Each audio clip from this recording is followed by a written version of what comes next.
video এটা upload কৰাৰ পিছতো আমাৰ ভিডিওত কেতিয়াবা ভুল হৈ যায় বা এটা শব্দকে আমি 2-3 বাৰ তেনেধৰণে কোৱা যায় বা ইউটিউব এগেইনষ্টত যদি আমি তেনেধৰণৰ কোনো যদি আমি ক'বলগীয়া কথা আপোনাৰ ভিডিওত কৈ পাইছে নেকি তেনেধৰণৰ আমি যদিহে ভুল থাকে আমি আপলোড কৰাৰ পিছতো আমাৰ ভিডিওৰ পৰা আমি সেই অংশটো কাটি সাইড কৰিব পাৰোঁ আৰু কেতিয়াবা আমাৰ কি হয় ইউটিউব এগেইনষ্টত আমি তেনেধৰণৰ কোনো নকবলগীয়া কথা আমি হঠাতে কেতিয়াবা কৈ পাওঁ যেনে ধৰি লওক মোক কাইনমাষ্টাৰ এপ্লিকেশ্যনৰ ভিডিও এডিট কেনেকৈ কৰে সেই ভিডিওটো মই কৈ পাইছিলোঁ বিনা ৱাটাৰমাৰ্কৰ কাইনমাষ্টাৰ এপ্লিকেশ্যন কেনেধৰণে ডাউনলোড কৰিব পাৰি ইউটিউব এগেইনষ্টত যদি এনেধৰণৰ কোনো ভিডিঅ'ৰ মাজত উল্লেখ আছে তেতিয়াহ'লে আমাৰ চেনেল মনিটাইজ নহ'ব পাৰে ইয়াতে আমাৰ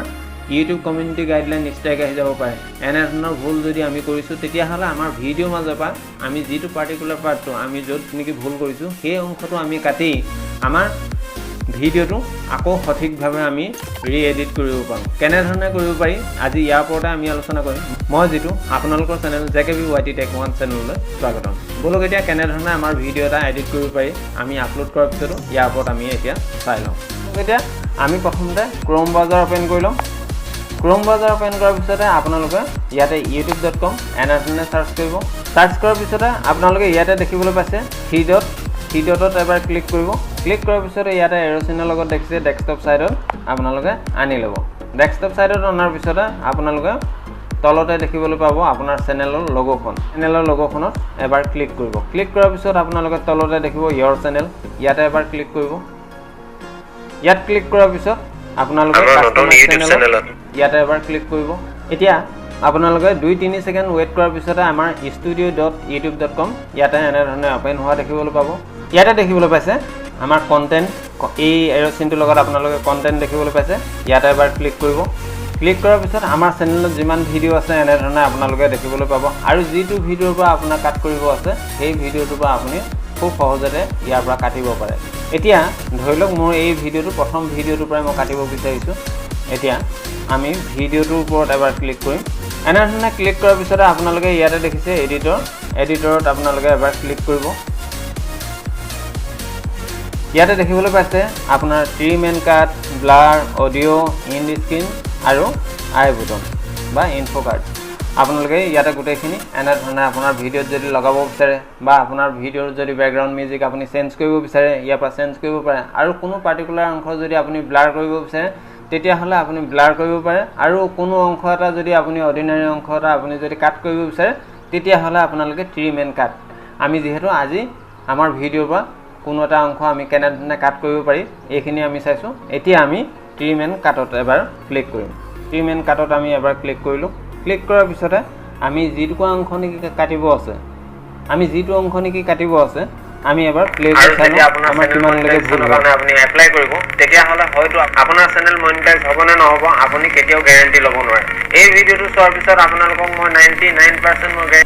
এতিয়া শুনিলে মোৰ এইখিনি 99% লৈকে মোৰ কাটিব যিহেতু আছে মই 27 সেকেন্ডলৈকে মোৰ এইখিনি কাটিব লাগিব 27 সেকেন্ডটো মোৰ অকমান বেছিকৈ কোৱা গ'ল সেইবাবে মই এইখিনি 27 সেকেন্ডটো কাটিব বিচাৰিছোঁ 27 সেকেন্ড কাটিবলৈ হ'লে আপোনালোকে ইয়াতে নিউ কাটত আপোনালোকে এবাৰ ক্লিক কৰিব নিউ কাটত ক্লিক কৰাৰ পিছত আপুনি ইয়াতে মিলাব পাৰে আপুনি যিমানটো অংশ কাটিব বিচাৰিছে ধৰি লওক মাজৰ অংশটো কাটিব আছে আপোনালোকে এনেধৰণে আনি ল'ব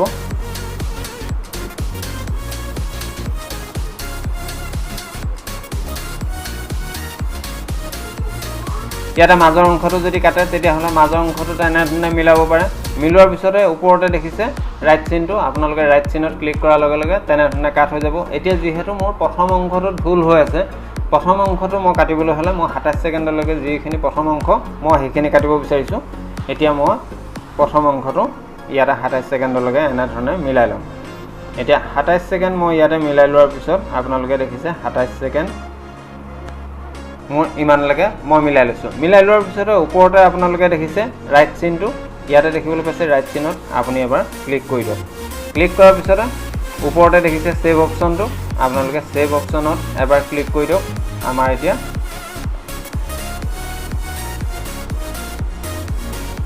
সেভ হৈ গ'ল কমসে কম এইটো 10-15 মিনিট যিমান দীঘল আপুনি কাটিব বিচাৰিছে আপোনাৰ ভিডিওটো হিচাপত তেনেধৰণে টাইম লাগিব যদিহে শ্বৰ্ট ভিডিও আপোনাৰ শ্বৰ্ট অংশ এটা যদি কাটিব বিচাৰিছে তেতিয়াহ'লে খুব সহজতে কাটা যাব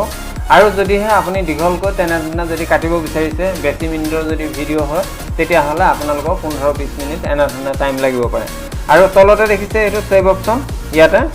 সেভ অপচনত আপুনি এবাৰ ক্লিক কৰি দিয়ক ক্লিক কৰাৰ পিছতে আপুনি দেখিবলৈ পাব এতিয়া মই আকৌ এবাৰ প্লে কৰি দেখাইছো প্ৰথমৰ যিটো অংশ মই কাটিব বিচাৰিছিলো সেই অংশটো এতিয়া কাটা গৈছে নাই আপোনালোকে অলপ পিছত চাব পাৰিব এতিয়া আমি যিটো ভিডিও লৈছিলো সেই ভিডিওটো আমি এবাৰ প্লে কৰি চাওঁ ইউটিউবতে আমি ইনষ্টাগ্ৰাম পলিচি আৰু ইউটিউব মনিটাইজেশ্যন পলিচি বিষয়ে আমি জানিবলৈ হ'লে বহুত দীঘল এতিয়া আপোনালোকে দেখিলে 15-20 মিনিটৰ পিছত যেতিয়া আমি ভিডিওটো এনেধৰণে প্লে কৰি চাম আপোনাৰ যিটুকু অংশ আপুনি কাটিছে তেনেধৰণে আৰু দেখা নাপায় এনেধৰণে আপোনালোকে খুব সহজতে আহি আপোনালোকে ক্ৰম ব্ৰাউজাৰত এনেধৰণে আপুনি কাটিব পাৰে এতিয়া মোৰ ইয়াতে 14 মিনিট কিমান সেকেন্ডৰ ভিডিওটো আছিল 14 মিনিটৰ কিমান সেকেন্ডৰ পৰা আপোনালোকে এতিয়া দেখিবলৈ পালে ইয়াতে 13 মিনিট 48 সেকেন্ড এতিয়া এনেধৰণে আমি খুব সহজতে আমি ক্ৰম ব্ৰাউজাৰত আহি এনেধৰণে আমাৰ যিকোনো অৰ্ডিনাৰী অংশটো বা আমি ক'বাত যদি ভুল হৈ থাকে তেতিয়া হলে খুব সহজতে এনেধৰণে কাটিব পাৰোঁ